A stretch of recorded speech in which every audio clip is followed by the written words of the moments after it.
स्वदेशी के मंत्र से आत्मनिर्भर होगा भारत। लीजिए सुनिए भाजपा के सह महामंत्री संगठन श्री शिव प्रकाश जी के लेख का ये ऑडियो संस्करण। प्रस्तुतकर्ता भाजपा संगवारी। भारत के साथ टैरिफ समझौते में अमेरिका की ओर से बनाए जा रहे दबाव के तहत 25% का टैरिफ न सिर्फ अतार्किक है बल्कि भारत की ग्रामीण कृषि अर्थव्यवस्था व स्वावलंबन पर सीधा हमला है। इसी को देखते हुए प्रधानमंत्री श्री नरेंद्र मोदी का स्वदेशी और आत्मनिर्भर भारत का आह्वान अब सिर्फ भावनात्मक नहीं बल्कि रणनीतिक जवाब है। भारत की ग्रामीण अर्थव्यवस्था सिर्फ खेतों और डेयरी क्षेत्र तक सीमित नहीं है। भारत का ये एक सामाजिक आर्थिक ढांचा है जिसमें छोटे किसान, महिला स्व सहायता समूह, सहकारी समितियां और पारंपरिक उत्पादन श्रृंखला शामिल हैं। भारत के 86% किसान छोटे और सीमांत हैं, जिनकी जोत 2 हेक्टेयर से भी कम है। देश के 8 करोड़ से अधिक ग्रामीण परिवार डेयरी क्षेत्र से जुड़े हैं। इनमें अधिकांश महिलाएं और भूमिहीन किसान शामिल हैं।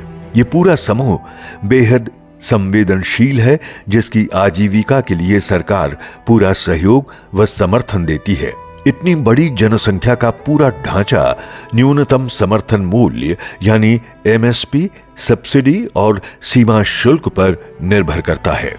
ग्रामीण अर्थव्यवस्था की धुरी कृषि व डेयरी के हितों की रक्षा के लिए प्रधानमंत्री श्री नरेंद्र मोदी ने अपनी प्रतिबद्धता व्यक्त की है। टैरिफ संरचना की रक्षा करना, स्थानीय मूल्य श्रृंखलाओं को मजबूत करना, किसान उत्पादक संगठन, कोल्ड स्टोरेज, प्रोसेसिंग इकाइयों को मजबूत बनाना सरकार की प्राथमिकता में शामिल है। महिलाओं को आर्थिक रूप से सशक्त बनाने, पोषण और पारंपरिक कृषि विविधता की रक्षा करने के साथ ही ग्रामीण जीवन और आजीविका की सुरक्षा करने के लिए सरकार सभी प्रकार से प्रतिबद्ध है। इन्हीं आशंकाओं के मद्देनजर प्रधानमंत्री श्री नरेंद्र मोदी ने अपने काशी प्रवास में देश की जनता से स्वदेशी का नारा बुलंद किया। उन्होंने ऑपरेशन सिंदूर का उल्लेख करते हुए कहा कि दुनिया ने स्वदेशी हथियारों की ताकत का अनुभव किया है। प्रधानमंत्री ने इसे भारत की रक्षा क्षेत्र में आत्मनिर्भरता की ताकत कहा। वैश्विक अर्थव्यवस्था में अस्थिरता और आशंका का वातावरण है। इस अस्थिरता से उबरने के लिए सभी देश अपने राष्ट्रीय हितों के संरक्षण की नीति अपना रहे हैं। ऐसे में भारत अलग कैसे रह सकता है? हम दुनिया की तीसरी अर्थव्यवस्था बनने की ओर अग्रसर हैं। इसके मद्देनजर हमें भी अपने राष्ट्रीय हितों के प्रति सजग रहते हुए किसानों, लघु उद्योगों और नौजवानों के रोजगार के प्रति सजग रहना होगा। तीसरी अर्थव्यवस्था के लक्ष्य को प्राप्त करने के लिए दलगत भाव से ऊपर उठकर समस्त दल, प्रबुद्ध नागरिकों और समाज को स्वदेशी के ही मंत्र का उद्घोष करना चाहिए। हम स्वदेशी को अपनाएं और स्वदेशी को बढ़ाएं। गत दशक में भारत की अर्थव्यवस्था उत्तरोत्तर प्रगति के शिखर पर जा रही है। वर्ष 2013-14 में हम 11वें नंबर की अर्थव्यवस्था थे, जो आज 4थे नंबर पर है, और अब हम तीव्र गति से तीसरे नंबर की ओर बढ़ रहे हैं। हमारी विकास दर 6.4% की गति से बढ़ रही है। रक्षा, कृषि सहित सभी क्षेत्रों में भारत का प्रभाव बढ़ा है।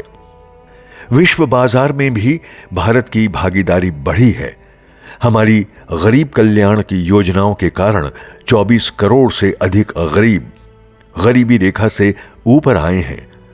ढांचागत विकास सहित भारत ने सभी क्षेत्रों में प्रगति की है। हमारी मूलभूत सुविधाओं का स्तर विश्व स्तरीय हो रहा है। ऑपरेशन सिंदूर की सफलता का उल्लेख करते हुए प्रधानमंत्री श्री नरेंद्र मोदी ने कहा कि हम भोलेनाथ को पूजते भी हैं तथा आवश्यकता पड़ने पर हम अपनी सुरक्षा के लिए काल भैरव भी बन जाते हैं।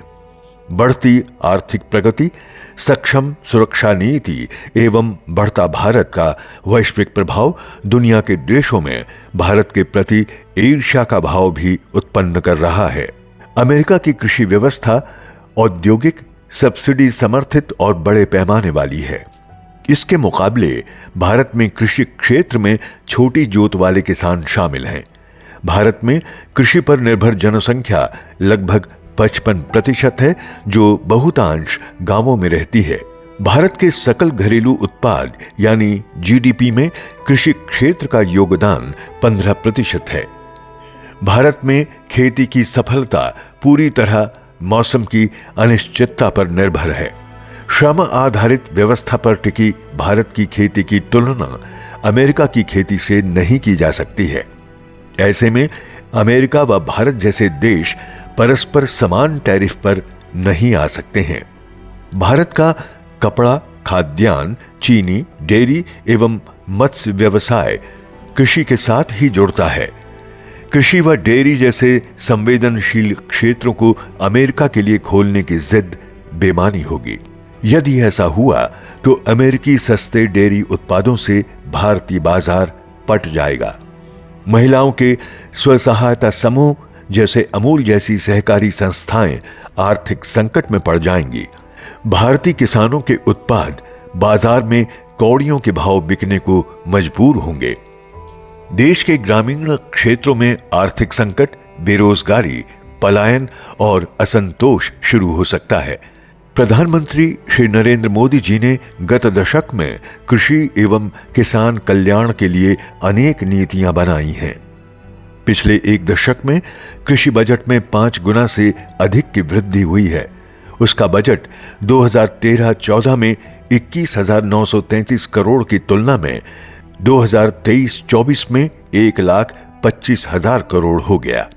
सहकारिता क्षेत्र भी भारत में महिलाओं एवं ग्रामीण अर्थव्यवस्था को शक्तिशाली करने में जुटा है।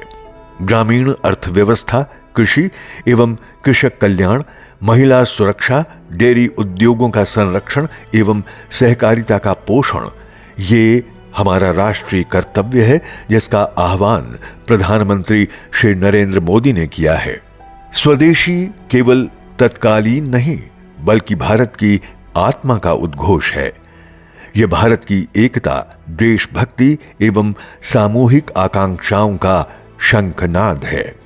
भारत में स्वदेशी का मंत्र समय समय पर अलग अलग रूपों में प्रकट हुआ है। यही मंत्र ब्रिटिश गुलामी के समय विदेशी सत्ता को उखाड़ने में भी विदेशी वस्त्रों की होली जलाकर वंदे मातरम के रूप में आया। प्रधानमंत्री श्री अटल बिहारी वाजपेयी के कार्यकाल में कराए गए परमाणु विस्फोट के बाद भी भारत में प्रतिबंध लगाए गए थे, जिसका जवाब स्वदेशी के नारे ने दिया था। पूरी दुनिया को स्वदेशी भाव से समुचित प्रत्युत्तर दिया गया था।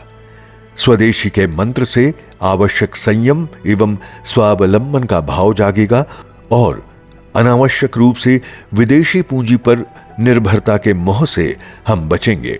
स्वदेशी के मंत्र पर अमल से डिफेंस उद्योग का विकास होगा, कृषि पैदावार बढ़ेगी, श्रम प्रधान उद्योग का विस्तार होगा, सार्वजनिक सेवाओं और मूलभूत उद्योगों का विस्तार होने से हमारी अर्थव्यवस्था को मजबूत आधार मिलेगा। प्रधानमंत्री श्री नरेंद्र मोदी ने इन्हीं तथ्यों के आधार पर स्वदेशी के व्यवहार का आह्वान किया है। हम इसे अपने जीवन में अपनाकर भारत को पुनः अजेय ताकत के रूप में स्थापित कर सकते हैं। यही समय की मांग है। स्वदेशी के मंत्र से आत्मनिर्भर होगा भारत। आप सुन रहे थे भाजपा के सह महामंत्री संगठन श्री शिव प्रकाश जी के लेख का ये ऑडियो संस्करण। प्रस्तुतकर्ता भाजपा संगवारी।